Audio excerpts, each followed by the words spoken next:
नमस्कार, स्वदेश न्यूज के खास प्रोग्राम जनता मांगे जवाब में आपका स्वागत है। आपके साथ मैं हूं एसपी त्रिपाठी। मध्य प्रदेश एक बार फिर शर्मसार हुआ है। ऐसा हम नहीं बल्कि एनसीआरबी की ताजा रिपोर्ट कह रही है। दरअसल साल 2021 को लेकर नेशनल क्राइम रिकॉर्ड ब्यूरो ने जो आंकड़े जारी किए हैं उसमें देश का दिल मध्य प्रदेश बच्चियों के यौन शोषण के मामले में पहले पायदान पर है। वैसे ऐसा पहली बार नहीं है जब नाबालिग बेटियों से दरिंदगी में मध्य प्रदेश के माथे यह कलंक लगा है। वर्ष 2020 में भी तस्वीर 2021 के जैसी ही थी।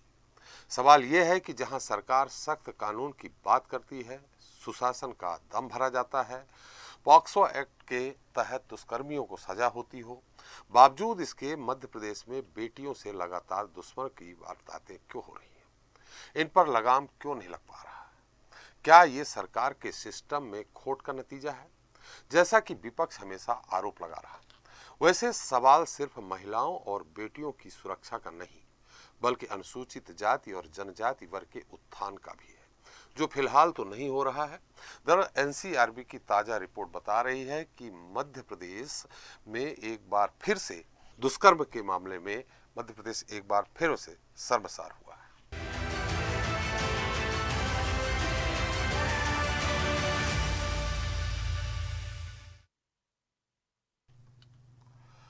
एनसीआरबी ने साल 2021 को लेकर ताजा आंकड़े जारी कर दिए हैं और पिछली बार की तरह इस बार भी कई मामलों में मध्य प्रदेश की स्थिति खराब है।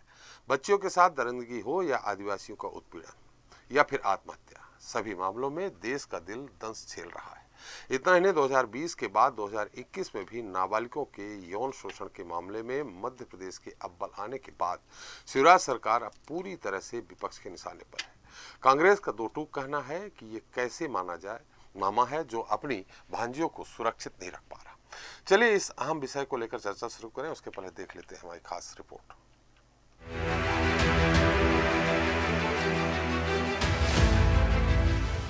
एनसीआरबी 2021 के आंकड़े जारी होने के साथ ही शिवराज सरकार एक बार फिर विपक्ष के निशाने पर आ गई है। कांग्रेस का कहना है कि बेटियों को सम्मान देने में मध्य प्रदेश सरकार असफल साबित हुई है। दरअसल एनसीआरबी ने वर्ष 2021 के जो आंकड़े जारी किए हैं उसके मुताबिक नाबालिग बच्चियों के यौन शोषण के मामले में मध्य प्रदेश पहले पायदान पर है। सूबे में हर तीसरे घंटे में किसी न किसी बच्ची के साथ दुष्कर्म की वारदात हो रही है। एनसीआरबी की ताजा रिपोर्ट बताती है कि देश भर में बाल यौन शोषण के कुल 33,036 मामले सामने आए थे। इनमें से अकेले मध्य प्रदेश में ही 3,515 मामले थे। इसी प्रकार महिलाओं से कुल जाति के मामलों में, जिसमें बालिग और बुजुर्ग महिलाएं भी शामिल हैं, उनकी संख्या भी मध्य प्रदेश में ही सर्वाधिक 6,462 है। आपको ये जानकारी दे दें कि बाल यौन शोषण के मामले में एमपी साल 2020 में टॉप पर था। इन आंकड़ों के सामने आने के बाद कांग्रेस अब आक्रामक है और सरकार पर जमकर निशाना साध रही है। इस प्रदेश का मुखिया बच्चों का मामा हो और वहीं पर सबसे ज्यादा अत्याचार और बलात्कार हो, ये चिंता का विषय है। अगर ये मुख्यमंत्री जी इतनी बातें करते हैं कि बेटी बचाओ बेटी पढ़ाओ, तो ये नेशनल क्राइम ब्यूरो की रिपोर्ट बोले वो कि गलत है? मोदी जी को झूठा बोला क्या उन्हें? मोदी जी गलत बोल रहे हैं ये बोले ना वो, और पूछिए कि क्या मोदी जी गलत बोल रहे हैं क्या? इधर पीसीसी चीफ कमलनाथ ने भी शिवराज सरकार पर हमला बोला है।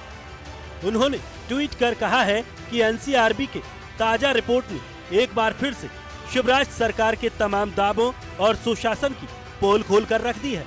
मध्य प्रदेश जो मासूम बच्चियों से दुष्कर्म के बरसों से देश में अव्वल है, उस पर लगा ये दाग अभी भी बरकरार है। कमलनाथ ने इसके अलावा कई और ट्वीट किए। पूर्व मुख्यमंत्री ने अपने एक ट्वीट में ये भी लिखा कि प्रदेश के माथे पर बरसों से लगे इस दाग को धोने के लिए बड़े कदम उठाने चाहिए। आपको बता दें कि मध्य प्रदेश सिर्फ बाल यौन उत्पीड़न ही नहीं बल्कि अनुसूचित जाति और जनजाति के लोगों के उत्पीड़न के मामले में भी अव्वल है। साल 2021 के दौरान मध्य प्रदेश में SC/ST एक्ट के तहत कुल 2,627 मामले पुलिस ने दर्ज किए थे। ये आंकड़ा साल 2020 के मुकाबले 9.38% ज्यादा है। 2020 में इस श्रेणी में कुल 2401 मामले दर्ज हुए थे। इसे लेकर भी कांग्रेस ने सरकार पर निशाना साधा है।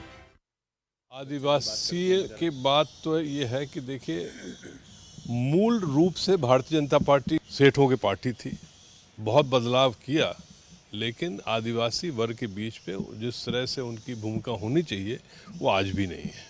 वोट लेना जानते हैं, जहां मिल जाए उसके बाद भूल जाते हैं। एनसीआरबी के ताजा आंकड़ों में मध्य प्रदेश का रिकॉर्ड आत्महत्या के मामले में बेहद खराब है। आत्महत्या में मध्य प्रदेश तीसरे नंबर पर है, जबकि महाराष्ट्र पहले और तमिलनाडु दूसरे पायदान पर है। आत्महत्या में मध्य प्रदेश का नंबर भले ही थोड़ा नीचे हो, लेकिन बेटियों के साथ जाति को लेकर मध्य प्रदेश जिस तरह से लगातार नंबर 1 है, ये सरकार के सुशासन के दावों पर सवाल उठाने के लिए काफी है। हालांकि एनसीआरबी के ताजा आंकड़ों पर महिला सेल एडीजी प्रज्ञा ऋचा श्रीवास्तव ने अपनी बात रखी है। वहीं बीजेपी ने कांग्रेस के बार पर पलटवार करते हुए एनसीआरबी की नई रिपोर्ट पर अपना अलग तर्क दे रही है। ऐसे स्टेट से जहां टोटल कुल अपराध के का 25% महिला अपराध है, हमारे यहाँ निश्चित तौर पे पिछले साल से बढ़ा है। पिछले साल 20 में कुल अपराध का 9% था, इस बार बढ़ के 10.1 हुआ है। लेकिन जो बढ़ोतरी अन्य राज्यों में है वो हमारे यहाँ से कहीं ज्यादा। जो अपराध पंजीकृत हो जाए उस पर कार्रवाई ना हो तो सरकार पर सवाल खड़े होने चाहिए, लेकिन मध्य प्रदेश की भारतीय जनता पार्टी की सरकार ऐसे किसी भी प्रकार के अपराध को लेकर पूरी गंभीरता के साथ में तत्काल कार्रवाई करती है। और वो कांग्रेस जो आज आरोप लगाने की राजनीति कर रही है, जब कार्रवाई होती है तो आरोपियों के साथ में खड़ी हो जाती है। जब बुलडोजर चलता है तो जिन अपराधियों पर, जिन आरोपियों पर बुलडोजर चलता है, ये उनका पक्ष लेते हुए नजर आते हैं। इसलिए दोमुही राजनीति करने वाली कांग्रेस अपराधियों के साथ, आरोपियों के साथ खड़ी क्यों होती है, सवाल ये है, इसका उत्तर देना चाहिए। बहरहाल सियासी बार पलटवार से इतर बात करें तो ये बेहद शर्मिंदगी वाली बात है कि बेटियों से जाति में मध्य प्रदेश लगातार नंबर 1 बना हुआ है। ऐसा तब है जब सूबे के मुख्यमंत्री शिवराज सिंह चौहान खुद को बेटे बेटियों का मामा कहते नहीं थकते हैं। वो हमेशा ये कहते हैं कि उनके लिए महिलाओं, बेटियों की सुरक्षा और सम्मान सबसे पहले है। लेकिन हकीकत क्या है, ये एनसीआरबी की ताजा रिपोर्ट बता रही है। ब्यूरो रिपोर्ट, स्वदेश न्यूज। तो शर्मसार होती सरकार, जनता मांगे जवाब में आज के इस मुद्दे पर चर्चा करने हमारे साथ जुड़ रहे हैं बीजेपी नेता गुलेर शेख जी हैं। शेख साहब, आपका बहुत स्वागत है। कांग्रेस नेता फिर सिद्दीकी जी हैं। सिद्दीकी जी, आपका भी स्वागत है। रिटायर्ड डीएसपी हमारे साथ शरद चंद दुबे जी हैं। दुबे साहब, आपका भी स्वागत है। आरटीआई एक्टिविस्ट हमारे साथ हैं अजय दुबे जी। दुबे जी, इस प्रोग्राम में आपका भी बहुत बहुत स्वागत है। वरिष्ठ पत्रकार डॉक्टर सत्यप्रकाश शर्मा जी और स्वदेश न्यूज के managing editor RP Srivastava ji हमारे साथ हैं। आप दोनों लोगों का भी बहुत बहुत स्वागत है। गुलेर जी, मेरी आवाज आ रही है आपको? जी आ रही है। गुलेर साहब, पिछली बार भी अव्वल, इस बार भी अव्वल। अव्वल यानी जो नाबालिग हैं उनसे दुष्कर्म के मामले में अव्वल, एससी एसटी उत्पीड़न के मामले में अव्वल, आत्महत्या के मामले में थोड़ा सा राहत है, तीसरे नंबर पे है। इन स्थितियों में क्या कहेंगे? ये हमारी रिपोर्ट नहीं है, एनसीआरबी की रिपोर्ट है जो जारी है। केंद्र में बीजेपी की ही सरकार है।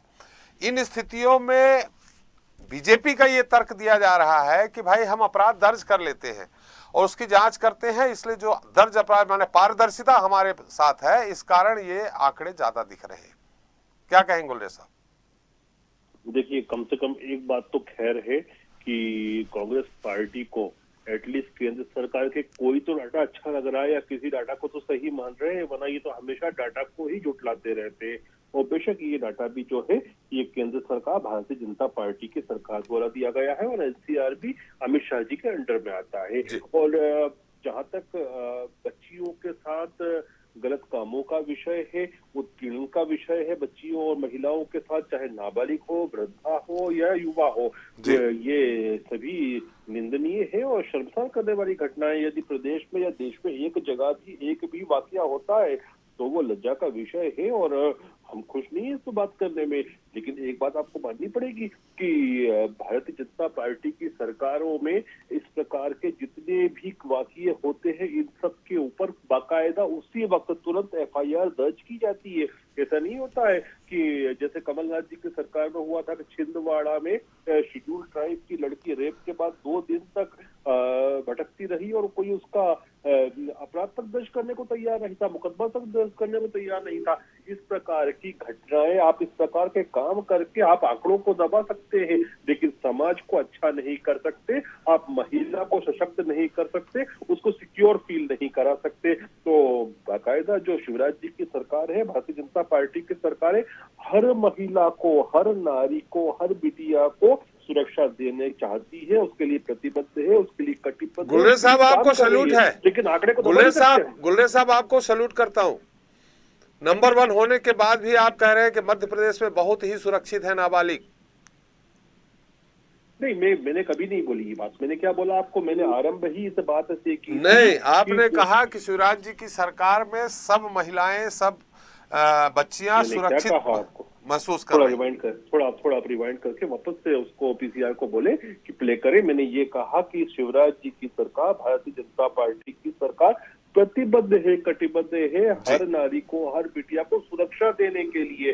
लेकिन एक भी वाकया जहां होता है वो हमारे लिए शर्मिंदगी का विषय है और हम मानते हैं इस चीज को, लेकिन कांग्रेस को बोलने का कोई अधिकार नहीं है। मैं तो सबसे पहले कांग्रेस के प्रवक्ता से यही पूछूंगा कि आज सोनिया गांधी के जो पीए हैं उनके ऊपर बलात्कार का केस जो है उनके ऊपर आक्षेप लगा है, उसके ऊपर कुछ बोलना चाहिए। लड़की हूँ, लड़ सकती हूँ कहने वाली प्रियंका वाड्रा के मुंह में दही जमा हुआ है, कुछ नहीं बोल रही है वो। राजस्थान की क्या स्थिति है, ये क्या आपसे अनभिज्ञ है आप इस चीज से?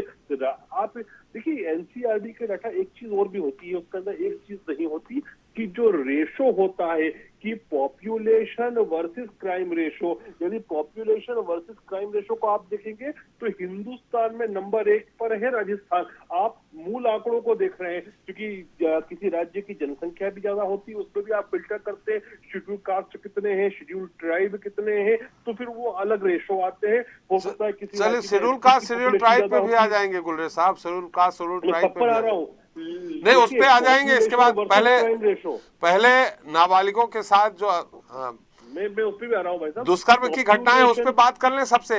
बिल्कुल, पॉपुलेशन वर्सेस क्राइम का जो रेशो उस पे अव्वल नंबर पर राजस्थान है। यदि पॉपुलेशन वर्सेस क्राइम को दिखाएंगे, आप क्या कर रहे हैं, चेरी पिकिंग हो रही है इसमें कि आप केवल जो अंक है उसको ले रहे हैं, आप उसका रेशो नहीं निकाल रहे पॉपुलेशन के संबंध में।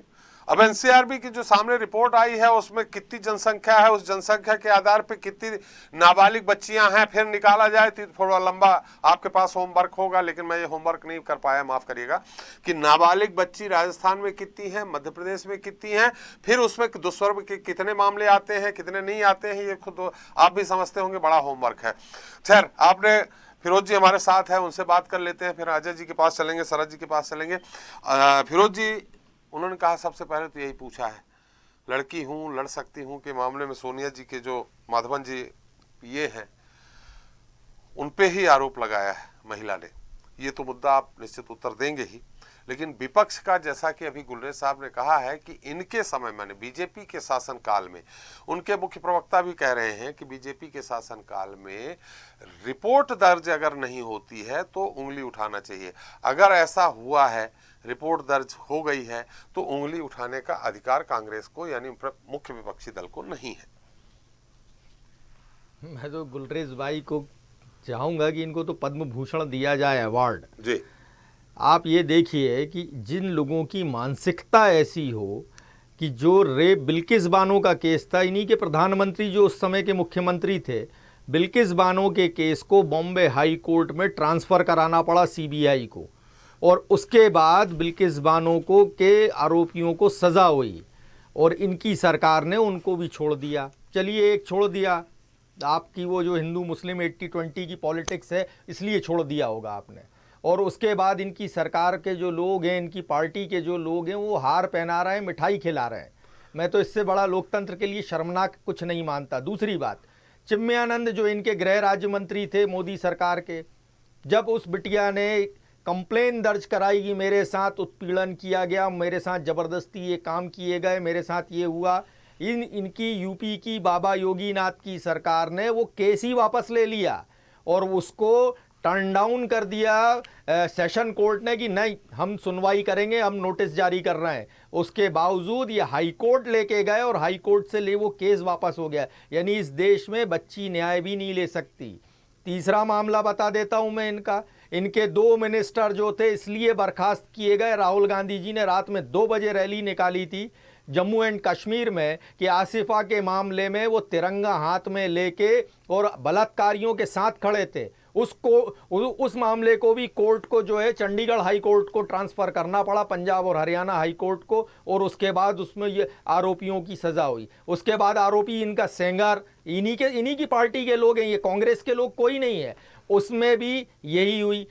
तो जिन लोगों की फिरोजी भावरी कांड आप ही के समय हुआ है। हमारा एक आप मामला बता दीजिए जिसमें हम लोगों ने आरोपियों के साथ बलात्कारियों के साथ पार्टी खड़ी हो रही हो, बता दीजिए आप कोई मामला हो ऐसा जिन लोगों की मानसिकता इस निचले दर्जे पे चली जाए और जिसकी पार्टी पूरी की पूरी इन कामों में लग जाए और अपने बलात्कारियों को बचाने में लग जाए, उनका क्या हाशर होना चाहिए। आप बात कर रहे थे कि उनके जो पीए हैं माधवन जी, उनके अगर उनकी कंप्लेन है, पुलिस एफआईआर दर्ज करेगी, जांच करेगी और जो वो होंगे वो अब जाके अदालत में अपनी बेगुनाही साबित करेंगे, जो देश का कानून है। महिला ने फिर से एक वीडियो जारी किया है। अरे भाई कुछ भी किया है तो आप उनके खिलाफ जो कार्रवाई हो सकती है वो करनी चाहिए। मैं इस बात से मैं इनकार नहीं करता, लेकिन आप तो ये बताइए कि ये स्थितियां जब बच्चियों के मामा 2008 में क्या कहा करते थे। देखो हमारे दोनों वरिष्ठ पत्रकार साथी और एसपी त्रिपाठी जी की मामा आ गया है, बच्चियों अब परेशान मत होना। और निरंतर आपकी जो है सरकार जो है वो बढ़ती चली जा रही है। धार का मामला है, अश्विनी शर्मा को शोभा ओझा जी ने आधी रात तक हम टीटी नगर थाने में हम कांग्रेसी बैठे थे और 0 पे एफआईआर कायमी कराई थी उसकी, अश्विनी शर्मा की, जो सरकार द्वारा प्रदत्त एनजीओ था, उसके हॉस्टल में बच्चियों के साथ बलात्कार किया गया था। अब जो मुखबधीर बच्चियां होती हैं उनके साथ रात में 2 बजे तक टीटी नगर थाने में हम बैठे थे। 3 साल से वो बच्चियां भटक रही थी, उनके खिलाफ एफआईआर नहीं हुई थी। तो गुलरेज भाई कम से कम कहीं पार्टी लेवल से उठ के समाज के हित में भी सोचना सीखिए, समाज को भी देखना सीखिए। ये बड़ी शर्म की बात है कि जिस प्रदेश का मुखिया जो है अपने आप को मामा कहता हो, उस प्रदेश में बच्चियों के साथ बलात्कार में हम नंबर 1 हो रहे हैं। 2019 में भी कोई अच्छी स्थिति नहीं थी, फिर भी हमारी सरकार में डाउन हुई चीजें। आप आंकड़े देख लीजिए, हमने महिला बलात्कार में अपराधों में गिरावट आई हमारी सरकार में, लेकिन ये तो निरंतर हर मामले में ऊपर चले जा रहे हैं। इनको तो भारत रत्न दो आप माननीय मुख्यमंत्री जी को, शिवराज जी को, कि इन जैसा कोई आदमी नहीं मिल सकता आपको दुनिया में कि वो जो है उनको भारत रत्न दीजिए कि उनकी हर रैंकिंग में मध्य प्रदेश नंबर 1 है। तो आप इन मामलों को छोड़िए, हमको तो चिन्मयानंद का जवाब दीजिए।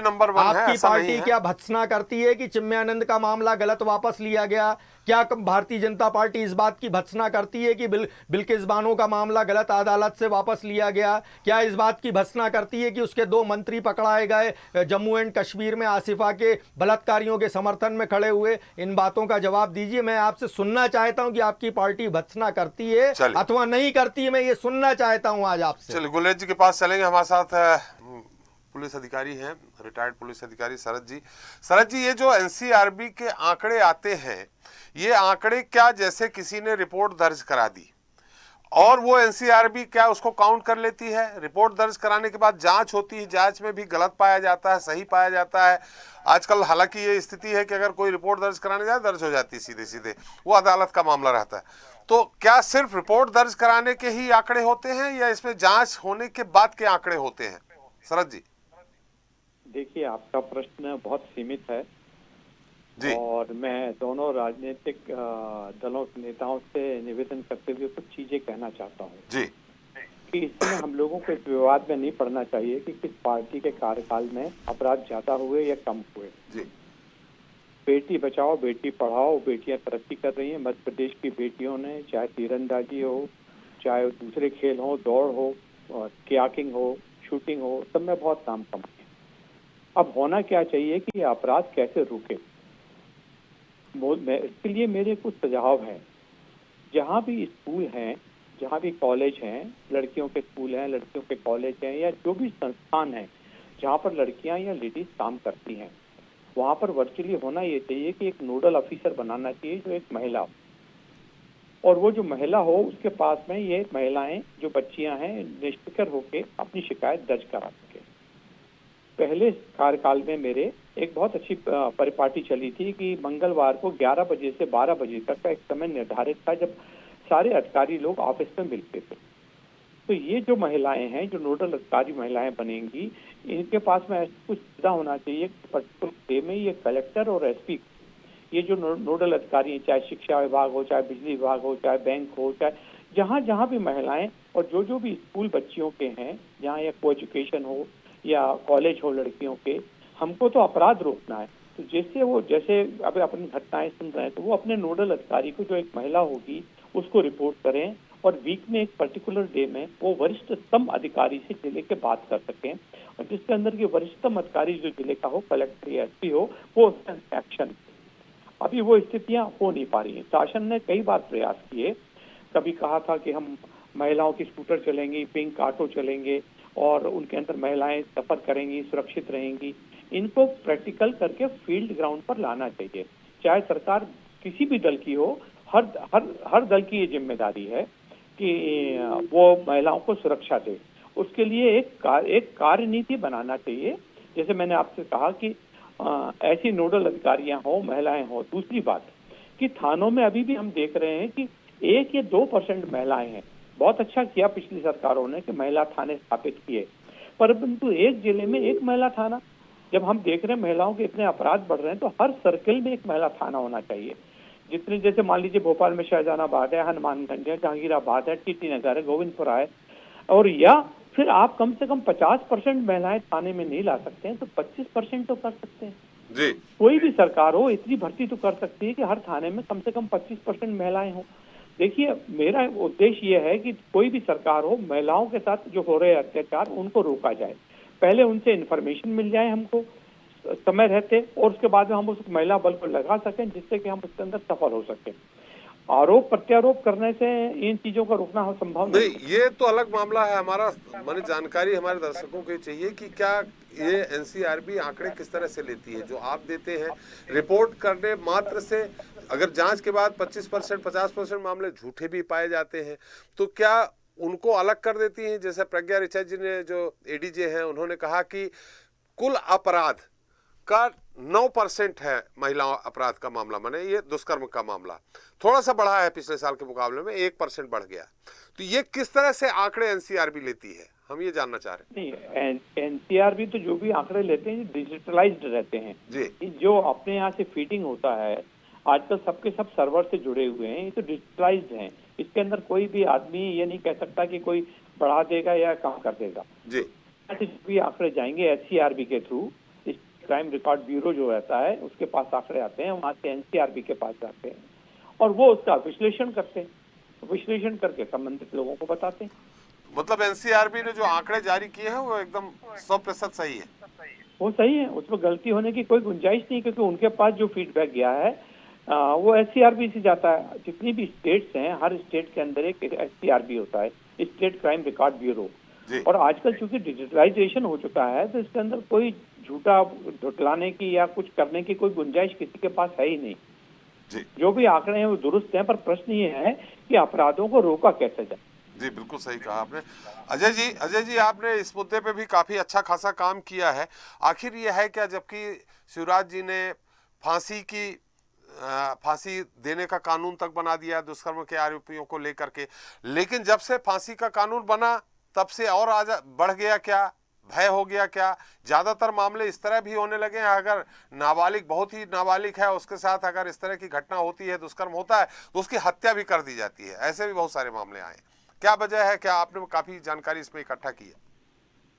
जी नमस्कार आदरणीय त्रिपाठी जी। जी जी ये एक बहुत गंभीर मुद्दा है जिस पर डिस्कशन हो रहा है, और मेरा तो ये अभी दुबे साहब ने भी ठीक कहा कि ये राजनीतिक पार्टियों के लिए बहस का इस तरह मुद्दा नहीं है कि एक दूसरे की कमी निकालें। देखना यह है कि जो अपराध हो रहे हैं वो अपराधी पर कैसे लगाम लगे और पीड़िता को न्याय कैसे मिले, और जो प्रिवेंटिव जो मेजर्स हैं यानी महिला सुरक्षित रहे, इसके कोशिश सरकार को करनी चाहिए।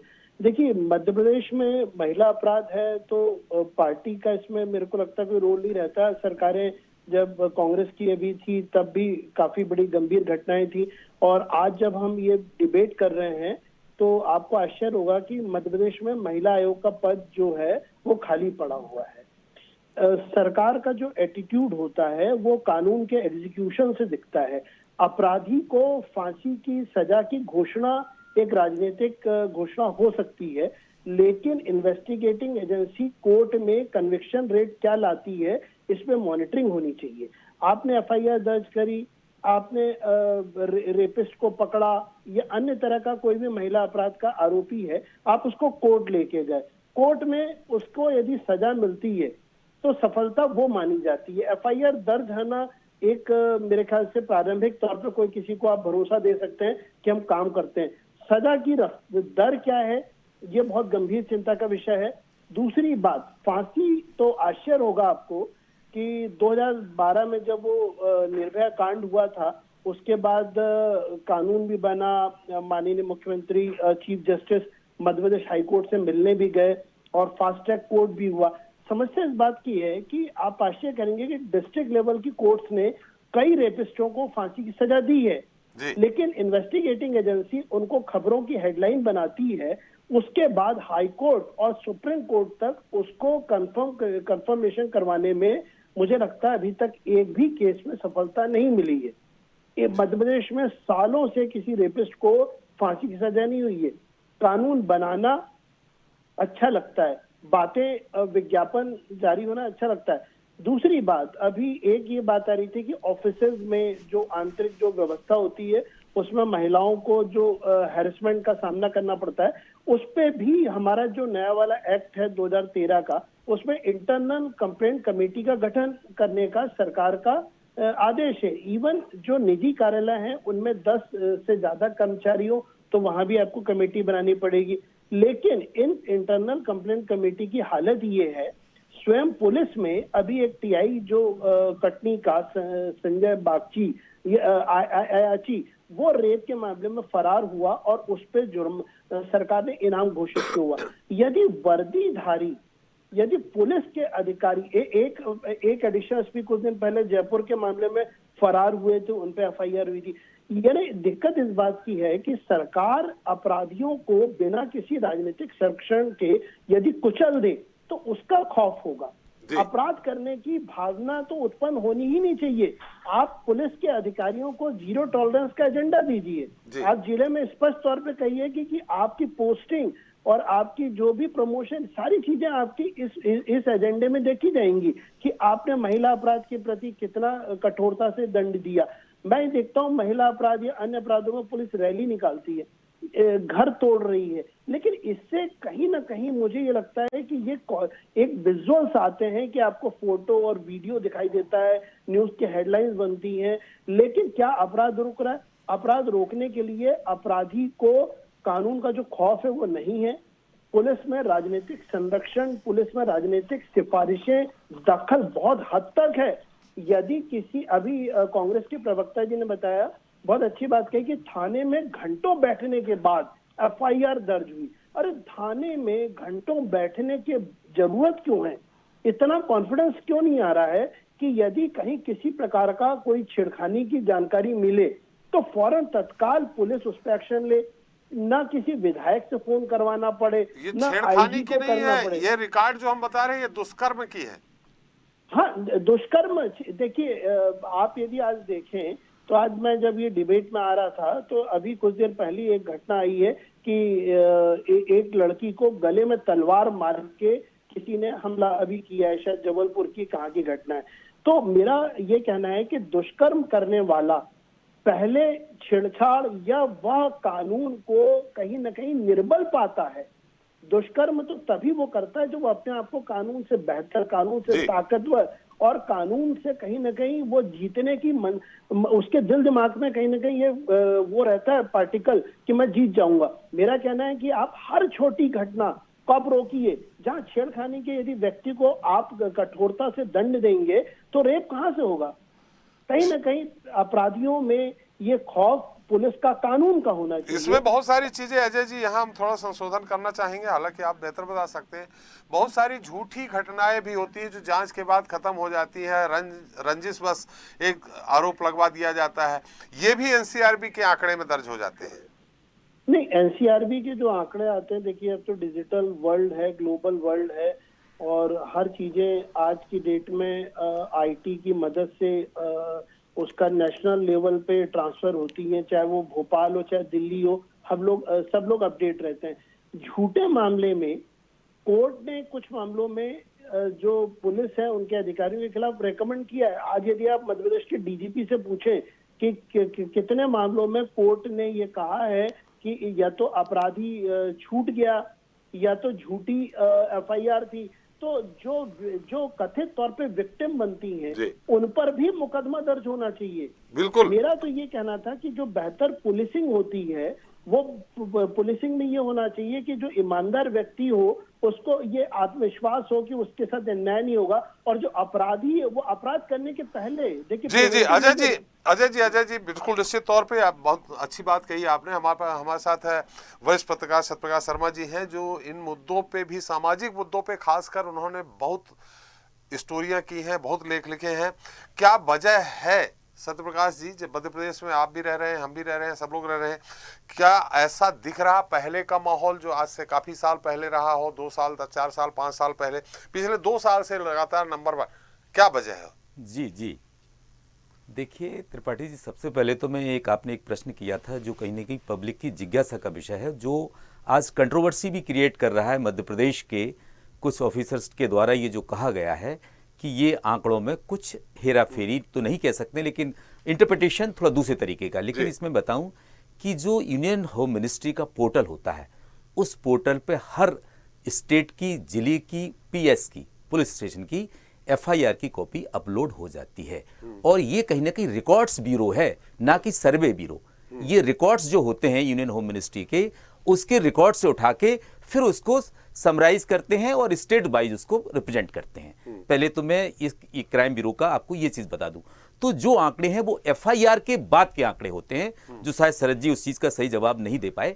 मैं आपको एक चीज और बताऊं, दूसरी बात, कि मध्य प्रदेश में लगातार 2 वर्षों से ये धब्बा यानी ब्लॉट जो लग रहा है, वो उस प्रदेश में जहां कि मुख्यमंत्री शिवराज सिंह चौहान ने लाडली लक्ष्मी योजना निकाली, और उस योजना को कई स्टेट्स के अलावा यूनियन होम सेंट्रल गवर्नमेंट ने भी कहीं ना कहीं बेटी बचाओ बेटी पढ़ाओ एनडीए की फर्स्ट गवर्नमेंट में इसको हरियाणा से लॉन्च किया, और जो पूरे देश में एक जेंडर रेशियो को बढ़ाने के लिए एक बड़ा एफर्ट माना जाता है। और साथ ही जैसा कि अभी चर्चा हुई कि उन हालातों में अगर बच्ची 12 साल से छोटी है तो फांसी का प्रावधान हो। इन सब के बावजूद मध्य प्रदेश रिकॉर्ड्स में क्यों आगे आ रहा है? एक चीज और मैं कहना चाहूंगा कि ये जो पिछले जो भाजपा के प्रवक्ता ने कुछ उसको दूसरे तरीके से इंटरप्रेट किया, राजस्थान का एग्जाम्पल लेते हुए, वो देखिए ये नंबर्स हैं, ये परसेंटेज नहीं है। अगर परसेंटेज का मामला होता तो आप कह सकते थे कि इतने पॉपुलेशन में इतना परसेंट, ये सीधा सीधा नंबर्स उसमें दिए गए हैं कि इतने नंबर्स में ये सबसे ज्यादा आए हैं, इसलिए मध्य प्रदेश ऊंचाई पर गया है। अब विचार करने का सवाल बड़ा ये है कि क्या ये जो पुलिसिंग है वो एग्जीक्यूट जिन कानून के प्रति लोगों का भय होना चाहिए, क्या उस भय को बनाने में कारगर मध्य प्रदेश साबित हो रहा है? कहीं ना कहीं ये पुलिसिंग का एक बड़ा फेलुअर मैं मानता हूं। देखिए, भयबिन होए ना प्रीत, जब भय होता है कानून इसीलिए बनाए जाते हैं जिससे कि भय होने के कारण उन चीजों का वायलेशन ना हो। जैसा आपने देखा होगा कि अगर इनकम टैक्स का भय ना हो तो कैसे आदमी भरेगा, इसलिए भय तो बनाया जाता है और ये कानून कहीं ना कहीं इसमें बड़े मददगार साबित भी होते हैं। लेकिन सवाल एक बड़ा है कि ये सब चीजें जितनी भी डिस्कस हुई, ये कहीं ना कहीं हर कार्यालय में एक सेल बनाया गया है, काम पूरे मध्य प्रदेश में वो हुए जिससे मध्य प्रदेश पर यह धब्बा ना लगे। लेकिन बावजूद भी क्यों हो रहा है, इसके पीछे कहीं ना कहीं कुछ सामाजिक कारण भी हैं। सरकार की उतनी गंभीरता भी जरूरी है इन मामलों में, लेकिन सामाजिक बड़े कारण हैं। एक सामाजिक चेतना की बहुत जरूरत है। आज व्यक्ति का सामाजिक स्तर इतना गिर गया है जिसके पीछे कहीं ना कहीं सोशल मीडिया एक बड़ा कारण है। सोशल मीडिया में डिसइंफॉर्मेशन से जो बच्चे हैं या जो युवा हैं या जो ऐसे कगार पर बैठे हैं वो भी कहीं ना कहीं ऐसे क्राइम कर बैठते हैं। इन क्राइम्स में एक चीज और बड़ी महत्वपूर्ण है कि जब प्रोसिक्यूशन होता है तो प्रोसिक्यूशन के समय में क्या होता है कि पुलिस को जो एफर्ट्स लगाने चाहिए बिफोर द कोर्ट, हालांकि ये सभी केसेस चाहे 376 से रिलेटेड किसी भी सबसेक्शंस के हों वो सभी फास्ट ट्रैक में ही चलते हैं। एक चीज और बता दूं, वुमेन हेरेसमेंट से रिलेटेड, तो इन केसेस में कोर्ट सरकार की इच्छा शक्ति बहुत है, पुलिस भी उसी सरकार की है, तो क्या आप अपना जो प्रेजेंटेशन है बिफोर द कोर्ट्स उनमें क्यों नहीं रख पा रहे जिससे कि जिसने क्राइम किया है उसको माकूल कानून के अनुसार सजा मिल सके? इस पर विचार करने की आवश्यकता है। हालांकि जितने भी प्रयास स्टेट गवर्नमेंट के द्वारा किए गए वो कहीं ना कहीं इसको रोकने के हैं, लेकिन क्या वो प्रयास सामाजिक चेतना लाने में सफल हो रहे हैं, भय बनाने में सफल हो रहे हैं? कहीं ना कहीं इसके पीछे ये बड़े कारण हैं। देखिए आईटी एक्ट में बहुत सारे अमेंडमेंट हुए हैं, अगर उन एक्ट पर भी बड़ा फोकस करने की जरूरत है, मॉनिटरिंग करने की जरूरत है, और जो क्राइम होते हैं वो कहीं ना कहीं ऐसे क्राइम जो आपको आश्चर्यचकित कर देते हैं कि ऐसे पहले तो कभी आपने सवाल पूछा कि पहले कभी ऐसा नहीं होता था, अब क्यों हो रहा है? तो इसके पीछे कहीं ना कहीं सरकार को एक स्पेशल सेल स्टेट लेवल पे बनाना पड़ेगी और वो कहीं ना कहीं एक सर्वे कंडक्ट करे और कैंपेन चलाए, जैसे कि स्वच्छता अभियान चलाया, कहीं ना कहीं लोग जागरूक हो गए, सामाजिक चेतना आई। क्या सभी लोग इतने जागरूक पहले थे? नहीं थे। लेकिन केवल कानून बनाने से ये चीज हल नहीं होगी। ये सपोर्टिव हो सकता है लेकिन ये आवश्यक नहीं है कि इसका इंप्लीमेंटेशन 100% हो ही जाएगा। चलिए श्रीवास्तव जी, समाज को भी बदलने की जरूरत है या समाज में कुछ ज्यादा आधुनिकता आ रही है, उसकी भी ये वजह है? समाज को बदलने की जरूरत है, ये बात तो सच है कि ऐसे मामले खास करके नाबालिग बच्चों के मामले में, जो बच्चे अभी उनमें थोड़ी समझ विकसित होती है और वो वहाँ पर अगर इस तरह की मतलब ऐसी घटनाएं होती हैं और ख़ास करके दुष्कर्म जैसी घटनाएं होती हैं तो बड़े चिंता का विषय है।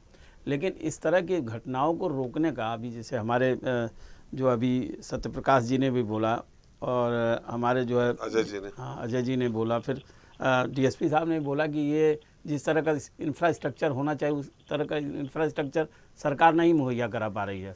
आपने देखा उन्होंने ये कहा कि इन थानों पर महिला पुलिसकर्मियों की भर्ती होनी चाहिए, बहुत कम है। तो ये सारी चीज़ें हैं या जो महिला पुलिस थाना होना चाहिए ये भी नहीं है। तो ये किसकी कमी है? मतलब ये है कि सरकार को संवेदनशील होना पड़ेगा।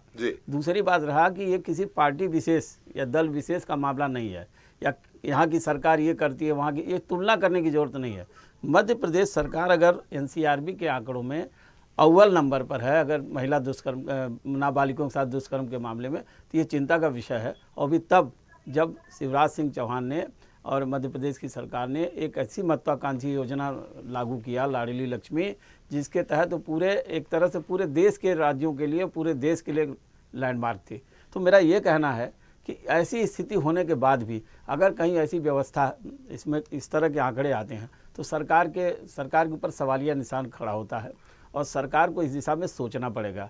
क्योंकि ये न केवल आंकड़ों की बात है बल्कि एक बात और भी है कि सामाजिक चेतना बढ़ानी पड़ेगी सरकार को और जगह जगह पर, तमाम जगहों पर इस मामले में लोगों को जागरूक करना पड़ेगा। अब इसका तरीका क्या निकालना है सरकार को सोचना होगा। लगातार दो वर्षों से टॉप पे जो सरकार इस मामले में है, तो ये आप समझिए कि निश्चित रूप से सरकार के लिए बहुत बड़ा डेंट है, न ये किसी पार्टी और पॉलिटिक्स का सवाल नहीं है।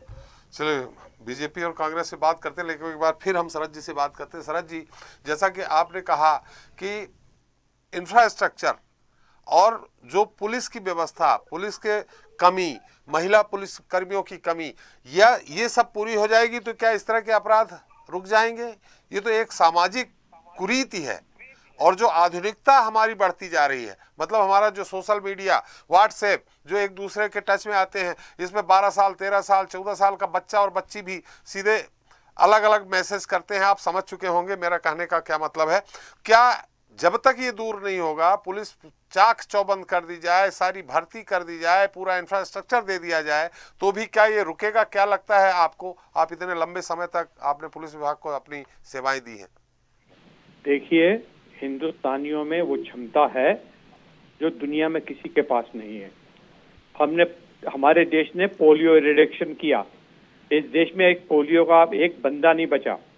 इतनी बड़ी करोड़ों की संख्या में हम लोगों ने पोलियो हटाया। इतनी बड़ी करोड़ों की संख्या में हम लोग कोविड से लड़के जीत गए। ये इतना महत्वपूर्ण मुद्दा नहीं है। जिस दिन पुलिस वाले ढंग से ट्रेंड हो जाएंगे, उनको अभी प्रोफेशनली ट्रेंड नहीं है। आप थाने में जाके पता लगाएंगे कि भाई सीजर कैसे करना है, सीमेन कैसे सीज करना है, ब्लड सैंपल कैसे सीज करना है। आपको आश्चर्य होगा जान के कि प्रोफेशनली आपको 1% आदमी भी नहीं मिलेगा। जो ट्रेनिंग है इनको देनी चाहिए, जो इनको जांच, क्योंकि जैसा उन्होंने भी बताया हमारे एक साथी ने कि वो घंटों बैठे रहे। जिन मामलों में आप बहुत लेट हो जाएंगे, उसके अंदर एविडेंस नष्ट हो जाते हैं। एविडेंस को तत्काल मुकदमे को कायम करके एविडेंस को कैसे कलेक्ट करना है, उसकी कैसे जांच करानी है। आजकल तो इतनी टेक्नोलॉजी हो गई है कि हमको गवाहों के भरोसे रहने की जरूरत नहीं है। हम टेक्निकली किसी अपराध को प्रूव कर सकते हैं। मगर प्रश्न ये उठता है कि जैसे मैंने आपसे कहा कि पोलियो का मामला, कोविड का मामला, जब पूरी सरकार, जनता, हम सब मिल जाएं और एक सिस्टम बना लेंगे, तो जब हम देश में स्वच्छता में नंबर 1 आ सकते हैं, तो हम अपराधों को रोकथाम में 1 नंबर क्यों नहीं हो सकते? बिल्कुल हो सकते हैं। पुलिस के पास क्षमता है, उनको और ज्यादा ट्रेनिंग देने की जरूरत है कि महिलाओं को भर्ती करें। यदि महिलाएं थाने के अंदर मौजूद रहेंगी और एक महिला आके शिकायत करेगी कि मेरे साथ कुछ यौन पीड़न हुआ है, तो कोई तो सुनने वाला होगा, उसको टरकाने वाले नहीं होंगे। नहीं, यहाँ सुनवाई, सरकार का यही तर्क है, माने बीजेपी का यही तर्क है कि सुनवाई होती है, तुरंत पारदर्शिता के साथ रिपोर्ट लिखी जाती है, इसलिए संख्या बढ़ी है। संख्या तो देखिए, संख्या के ऊपर नहीं जाना चाहिए। यदि एक महिला के साथ भी बलात्कार हो रहा है तो ये देश के लिए और पूरे प्रदेश के लिए शर्मसार करने वाली स्थिति है। संख्याओं पे हम ना जाएं, हम उसके इन्वेस्टिगेशन पे जाएं, उसके प्रोफेशनली अप्रोच के ऊपर जाएं और इसको रोका कैसे जाए। जैसे मैंने आपसे कहा था कि यदि हर इंस्टीट्यूशन में पहले से मालूम पड़ जाएगा, महिलाओं को जो नोडल अधिकारी रहेंगी, स्कूल की बच्चियों की एक नोडल अधिकारी रहेगी, कॉलेज की रहेगी, संस्थाओं की रहेंगी, उनको पहले से जानकारी मिल जाएगी, पहले से पुलिस को जानकारी मिल जाएगी। पुलिस का दोनों काम है, प्रिवेंटिव और डिटेक्शन। तो प्रिवेंशन तो हो जी। आज भी स्थिति हम लोग के समय में हम लोग जाया करते थे महिलाओं के स्कूलों में, बच्चियों के स्कूलों में जाके प्रिंसिपल से बात करते थे, उनकी समस्याएं पूछते थे, उन बच्चियों से बात करते थे रोल कॉल के अंदर कि भाई कहाँ से आते हैं, कहाँ जाते हैं, कौन से चौराहे पर बच्चे खराब खड़े रहते हैं, कहाँ गुंडे खड़े रहते हैं, कहाँ आते जाते हैं। बसों में चलते थे, मैजिक में चलते थे, कपड़े सिविल ड्रेस लगा के। वो चीजों को लागू करना पड़ेगा जी। इसके पीछे मैं किसी पार्टी को दोष नहीं दे रहा, ये तो पुलिस विभाग का काम है। आपको भर्ती इसलिए किया गया कि आप अपराध रोकेंगे, दूसरों को क्यों आरोप दें। ये तो जो पुलिस के वरिष्ठतम अधिकारी हैं, इनका विजन होना चाहिए कि कौन सा अपराध बढ़ रहा है जी। यदि होशियार पुलिस अधिकारी होता है तो एक थाने में जाकर जब इंस्पेक्शन करता है तो सबसे पहले कहता है कि मेरे को गुमशुदगी की लिस्ट लाओ और उसमें से नाबालिग कितनी बच्चियां गुमी है वो लाओ, कितनी शादीशुदा गुमी है वो लाओ, उनकी क्या पोजीशन है वो देखना चाहता हूँ। ये आदमी की अप्रोच के ऊपर है, पुलिस अधिकारी की अप्रोच के ऊपर है। आप प्रोफेशनल बनिए, आप पार्टियों का मुंह मत ताकिए, आप प्रोफेशनल बनिए और मुकदमे कायम करिए, गिरफ्तार करिए, सजाएं कराइए। चलिए, गुलेर जी हमारे साथ है। गुलेर जी, अब थोड़ा सा आपने कहा था कि हमने निचले तबके के लिए सरकार बहुत काम कर रही है, आदिवासियों पे या दलितों पे भी उत्पीड़न के जो मामले दर्ज हुए उस पर नंबर 1 है। खैर, हम उस तरफ नहीं जाना चाहते। हम जो सबसे महत्वपूर्ण बात यह है कि आत्महत्या जो लोग कर रहे हैं, निश्चित तौर पे आत्महत्या या तो सूदखोरी चल रही होगी, बेरोजगारी का मामला होगा, कोविड के तो इस समय आत्महत्या के अचानक मामले बढ़े हैं। कोविड के दौरान जो बेरोजगार हो गए, कर्जदार हो गए, सरकार उनके लिए बहुत कुछ कर रही है, अब छोटे छोटे उद्योग की बात कर रही है, लेकिन ये आत्महत्या में क्यों तीसरे नंबर पे हैं आप? देखिए, आत्महत्या जो है उसके आर्थिक कारण भी होते हैं, उसके सामाजिक कारण भी होते हैं, उसके पारिवारिक कारण भी होते हैं, उसके निजी कारण भी होते हैं। तो अभी मैं इसके बाइफर्केशन पे नहीं जा पाया हूँ कि क्या कारण है ऐसे, क्योंकि आप अन्य पैरामीटर्स को देखेंगे तो मध्य प्रदेश के पैरामीटर्स, चाहे वो जीएसटी कलेक्शन हो, कृषि के उत्पादन हो, तो उनमें काफी अच्छे हैं कंपेयर टू अदर स्टेट्स। यहाँ तक कि गेहूं के प्रोक्यूरमेंट में तो हमने पंजाब को भी पीछे कर दिया है। तो एक कृषि प्रधान राज्य में यदि आर्थिक विश्लेषण आप करोगे तो दो ही चीजें हो सकती है कि कृषि का उत्पादन और प्रोक्यूरमेंट कितना किया गया और दूसरा जीएसटी का कलेक्शन कितना किया गया। तो दोनों में तो हम नंबर 1 नंबर 2 पर रहते हैं। तो अब इसके कारण क्या है, मुझे इस पर और रिसर्च करनी पड़ेगी। लेकिन अभी बहुत सारी और भी बातें हुई। देखिए, मैं जिस प्रकार से अभी दुबे जी कह रहे थे, मैं 100% सहमत हूँ दुबे जी से कि यदि एक बच्ची के साथ भी बलात्कार होता है या दुराचार होता है तो वो पूरे समाज के लिए लज्जा से मर जाना का कारण होता है। तो हम आंकड़ों पे बात करें उससे पहले एक भी आंकड़ा है, हम केवल आंकड़ों को मत देखें, आंकड़ों के पीछे छिपे चेहरों को भी देखें, उनके कष्ट को भी देखें। और जहां तक आंकड़ों की विषय आप करेंगे बात, तो डेफिनेटली अगर हम ग्रॉस नंबर्स की बात करें तो मध्य प्रदेश के नंबर रख दो सामने, मणिपुर के रख दो। अब जिस राज्य की किसी की सपोज करो कि गोवा की पॉपुलेशन ही 15 लाख है तो उसके नंबर हमसे ज्यादा कैसे होंगे, तो उसके ऊपर मध्य प्रदेश डेफिनेटली आएगा। तो बहुत सारे पैरामीटर्स होते हैं। आप आराम से आंख बंद करके रुक जाओ, नहीं मतलब कम्बल ओढ़ के सो जाइए। मैं आप ये कहना चाहते हैं पुलिस को कि भैया कम्बल ओढ़ के सो जाओ। फिरोज जी एक मिनट बात, ठीक है, अगर फिरोज भाई को ऐसी बात करना है ना तो फिर मैं बात नहीं कर सकता। नहीं आप अपनी बात करिए। फिरोज जी आपके समय आएगा, आप बोलिएगा। अरे मैं तो इतना पूछ रहा हूँ, मतलब कम्बल ओढ़ के सो जाएं। फिरोज जी एक मिनट, फिरोज जी नहीं, आप जो कह रहे हो उस हिसाब से नंबर 1 नहीं है हम, तो कम्बल ओढ़ के सो जाना चाहिए। फिरोज जी साहब ने जो किया है, जो गुल खिलाया, उस पर टिप्पणी भी नहीं कर रही है। राहुल गांधी ने ट्वीट भी नहीं किया। इसको कहते हैं कम्बल ओढ़ के सोना। हमारी सरकारें कंबल नहीं, वो चिन्मयानंद का मामला नहीं बताया आपने। फिरोज जी एक मिनट, फिरोज जी आपका समय आएगा। फिरोज जी आपका समय आएगा। चिन्मयानंद, आप चिन्मयानंद सबके बात करोगे, चिन्मयानंद हो, सेंगर हो, इन जितनों को भी सजा दी है। अरे चिन्मयानंद को कहाँ दी भैया सजा? फिरोज जी बहुत दूर बैठे हैं, आपके स्टूडियो में नहीं बैठे हैं। कालखंड में होते हैं तंदूरों में औरतों को जला दिया जाता है और आप बातें करते हो। आप बेटे की चाह में खुद गांधी परिवार में बेटी को पीछे किया जा रहा है। गुलरेज साहब आप संख्या के आधार पे कह रहे हैं कि गोवा में 15 लाख की पॉपुलेशन है, वहां आंकड़े कम आए, तो फिर उत्तर प्रदेश का ज्यादा होना चाहिए मध्य प्रदेश की अपेक्षा। उत्तर प्रदेश में तो जनसंख्या बहुत है। नहीं, उत्तर प्रदेश में काफी कंट्रोल हुआ है, लेकिन ये बात सच है। नहीं, आपने कहा ना कि रेशियो के आधार पे देखा जाए, रेशियो के आधार पे राजस्थान का रेशियो ज्यादा होगा। मैं वही कह रहा हूँ, तो फिर उत्तर प्रदेश आंकड़े पे आ जाइए ना, आंकड़े पे आ जाइए। मध्य प्रदेश से तो ज्यादा आबादी है, वहाँ की 20 करोड़ से ऊपर की है। बिल्कुल है। उत्तर प्रदेश में भी गवर्नेंस मॉडल हमने करके दिखाया अच्छा, मध्य प्रदेश का भी अच्छा है, लेकिन बहुत कुछ और भी करना है। मैं मानता हूँ इस चीज को, बहुत कुछ और भी, और हर बच्ची को सुरक्षा देना है। लेकिन एक बात अभी बीच में आई थी कि शायद अजय भाई ने कही थी, मैं वहां कहीं ना कहीं सहमत नहीं हूँ कि पुलिस का और कानून का डर हो। नहीं, डर नहीं होना चाहिए, इकबाल होना चाहिए। डर तो बहुत आसानी से बन जाएगा, फिर हम पुलिस को ट्रिगर हैप्पी बना दे तो डर हो जाएगा कि go shoot and fight. Gulrez ji सीधी सी बात यह है, आपको भी ध्यान होगा कुछ दिन पहले ही विधानसभा में शिवराज जी ने ये प्रस्ताव लाए थे, पारित भी हुआ, कानून भी बन गया कि नाबालिगों के साथ रेप करने वालों को फांसी होगी। उसके बाद भी ये कानून का भय नहीं है। इसको आप क्या मानते हैं कि प्रशासन की चूक है, सरकार की कसावट की चूक है? नहीं, मैं वो नहीं मानता उस चीज को। देखिए, मैं हमेशा कहता रहा हूँ, इस देश में जुडिशियल रिफॉर्म्स की जरूरत है, इस देश में पुलिस रिफॉर्म्स की जरूरत है, इस देश में डिफेंस रिफॉर्म्स की जरूरत है। हमने इकोनॉमिक रिफॉर्म्स भी की है, डिफेंस रिफॉर्म्स भी की है, लेकिन हमने जैसे ही जुडिशियल रिफॉर्म्स पे हाथ डाला था तो जुडिशरी हम पसंद नहीं कर रही थी उस चीज को। तो जब चीजें जुडिशरी के कोर्ट में हो तो उसको मैं टिप्पणी नहीं करूंगा। चलिए फिरोज जी। देखिए गुलरेज भाई ये तो स्पष्ट कह चुके कि पुलिस को कंबल ओढ़ के सो जाना चाहिए। और उस राज्य में अरे रुक जाए।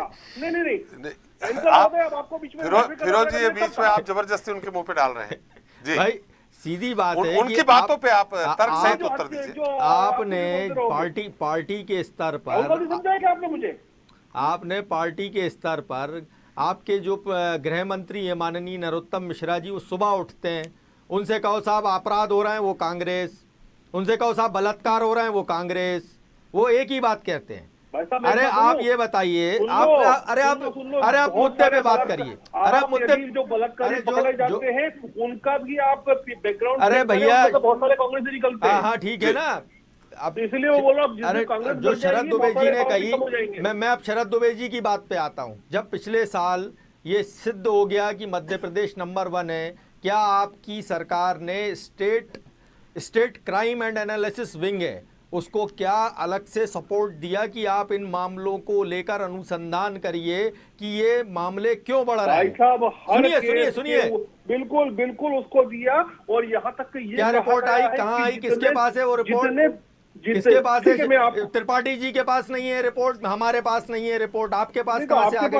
नंबर 1, कब अनुसंधान करते हैं आपने? कब गृह मंत्रालय से रिपोर्ट मांगी? अरे भाई आप गृह मंत्रालय की वेबसाइट तो खोल के अरे भैया आपके गृह मंत्री रोज आते हैं वो पाउडर लगा के।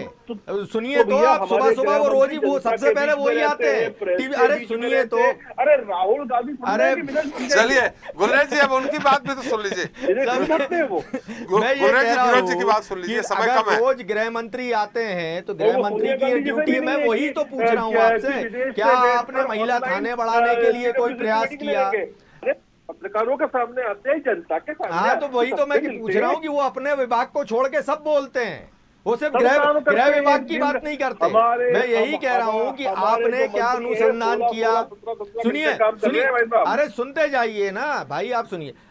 उन्होंने कहा अभी दुबे जी ने उनके बहुत अच्छी बात की कि हम जो है विकसित देशों में, यूरोप में टेक्निकल यानी जो साइंस है, फॉरेंसिक साइंस है, उसके आधार पर बिना गवाह के वो जो है अपराधी को सजा, आरोपी को सजा दिला देते हैं। क्या आपने बिल्कुल उसका खिलाफ हो? बिल्कुल खिलाफ हो। अरे आर्टिफिशियल इंटेलिजेंस को अगर आप जज बनाओगे तो महाराज हट जाएगा। अरे सुनिए तो, बिल्कुल आर्टिफिशियल, ये चाइना में सबसे ज्यादा किया गया है। सुनिए, उसमें चाइना में अरे अब आपको यही नहीं पता लोगों को सजा होती है? बिल्कुल भी नहीं। चलिए भाई समय कम है। जो पुलिस फॉरेंसिक तो मानवीय पक्ष खत्म हो जाएगा, वो किसी प्रकार का विचार नहीं करेगा। Police forensic science and police forensic science lab को क्या मजबूती, स्ट्रक्चर, उसको साइंटिस्ट उनको देने का प्रदान की, क्या नहीं किया आपने? सुनते जाइए भैया। अरे गुलेर साहब सुन तो लीजिए, अरे सुन लीजिए की बातें कर रहे हैं। अरे पुलिस इंटेलिजेंस को आप जज बना दो, हो सकता है। चलिए दूसरे मुद्दे पे आ जाइए फिरोज जी दूसरे मुद्दे पे। उनको पता ही नहीं है ना वो चीज, उनको वो चीज पता ही नहीं है। आपको दुबे जी को आप फोन लगा लीजिएगा, आपको समझा देंगे। सुन लीजिए अरे सुन लीजिए भैया, आप तय नहीं करेंगे देश के कानून। नंबर 3, आपकी सरकार में वाली पार्टी करेगी। अरे भैया चलिए आपकी सरकार में थोड़ा संयम के साथ। अरे आपकी सरकार में पुलिस का इकबाल हो भी नहीं सकता। कांग्रेस जैसे ही आती है बस लगते हैं वो। गुलेर साहब चूंकि आंकड़े आज एनसीआरबी के हैं, आपकी सरकार के हैं, इसलिए पुलिस का डर तो आपकी सरकार में हो ही नहीं सकता। हमारे यहीं पास में कमला नगर टीआई की कुर्सी पे तो आपके बजरंगी बैठते हैं। पुलिस की पिटाई थाने में होती है। उसमें मत जाइए, इसमें फिरोज जी आज के आंकड़ों पे आइए। सुनते जाइए। अरे भैया आप शरद जी से पूछिए कि शरद भाई आप बताइए कि पुलिस का डर होना चाहिए कि इकबाल होना चाहिए? बिल्कुल डर होना चाहिए, कानून का डर होना चाहिए, कानून का डर होना चाहिए, अपराधी में डर होना चाहिए, और जो अपराधी में और नागरिक में पुलिस के प्रति लगाव होना चाहिए, विश्वास होना चाहिए। सुन लीजिए आप। चलिए गुलेर साहब, फिरोज जी हमारा समय समाप्त हो गया है।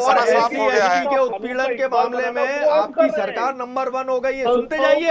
अरे सुन लीजिए भैया, चिल्लाइए मत, मैं आपसे ज्यादा चिल्ला सकता हूँ। चलिए गुलेर साहब सुन तो लीजिए, समय हमारा समाप्त हो गया, मैं प्रोग्राम यही समाप्त कर रहा हूँ। 2021 में नेशनल लेवल पे आया ये बात कि है ना, सबसे ज्यादा आत्महत्या 2021 में हुई है पूरे देश में, और ये सबसे ज्यादा उन्होंने की है जो या तो नौकरी पेशा युवा थे या लघु और मीडियम उद्योग चलाया करते थे। डर से नहीं चला सकते, इस देश को प्यार से चलिए आज आप थोड़ा सा गुलेर साहब आज थोड़ा ज्यादा चिन्मयानंद का देख लिया हमने, उत्तेजना में है, पता नहीं क्यों। हमने आप काय को परेशान है? बिल्किस बानो के आरोपियों के प्रति भी प्यार देख लिया हमने। चलिए हमारा चूंकि बहस नहीं कर पाए फिरोज जी उनके समर्थन में। फिरोज जी, गुलेर जी, हमारा समय समाप्त हो गया। अजय जी, हम आपके पास फिर आने वाले थे, लेकिन पक्ष विपक्ष की बहस के बीच में आपके पास नहीं आ पाया। बहुत बहुत धन्यवाद शरद जी आपका, श्रीवास्तव जी आपका, अजय जी आपका, फिरोज जी आपका, गुलरेज जी आपका और सत्य प्रकाश शर्मा जी आपका हमारे साथ चर्चा में शरीक होने के लिए, अपना अमूल्य समय देने के लिए।